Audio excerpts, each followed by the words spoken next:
really today is all about the questions and the power of the questions. Just looking at the wall outside indicates that this is a pretty powerful group of people. And if it weren't for the questions, we wouldn't have anything. And I like the idea that there was no agenda. There was no real forum other than attending and with a willingness to participate and learn from others. And so it's a different structure. It's probably similar to my classrooms, and that's what motivated me to attend. I joined the group because I've been doing I have if you follow my blog on Twitter, I'm documenting the transformation of my classroom in a 21st century space for learning. And what does that look like? And how do we create those spaces for our learners so that it's engaging, so that it encourages them to want to learn, so that it frees them up, so that the teacher doesn't become the stopper of the bottle that stops learning from happening? What does that look like? You start to create these really, really passionate conversations. The people here, they're here on a Saturday morning because they care, right? Because they're passionate about education. They're passionate about, working with students and really trying to make, to make things the best that they can be.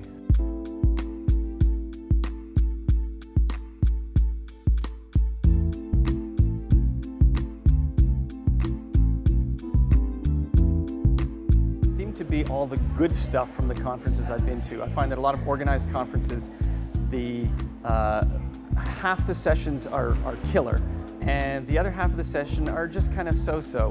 But the really good stuff comes from the conversations that occur outside of those sessions. And it seemed to be that the unconference structure meant that you were spending an entire day doing all of the good stuff from a conference without the other stuff that would seem to be less informative, less meaningful. In my class, I teach grade 4, and I want them to love learning, and I don't want it to be something that's a fight at home, and I don't want it to be something that's painful. I want them to go home and want to learn. Like, they have their own blog. I want them to go home and want to write something on their blog because they want to do it, not because I told them that they have to do it.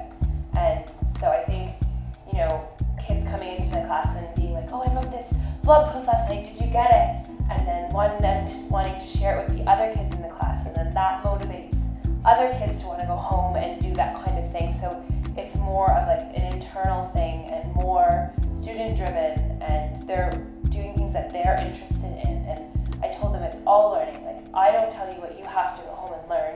You can go home and learn whatever you want to learn. Conversations were all over the place. I mean, the really neat thing is the breadth of material covered, where you start with a topic and that topic sort of starts branching out into other topics, and then those other topics get brought in, and you start to see those initial questions from different perspectives, or from the perspectives of people from different disciplines, from different aspects of education, different aspects of life and experience.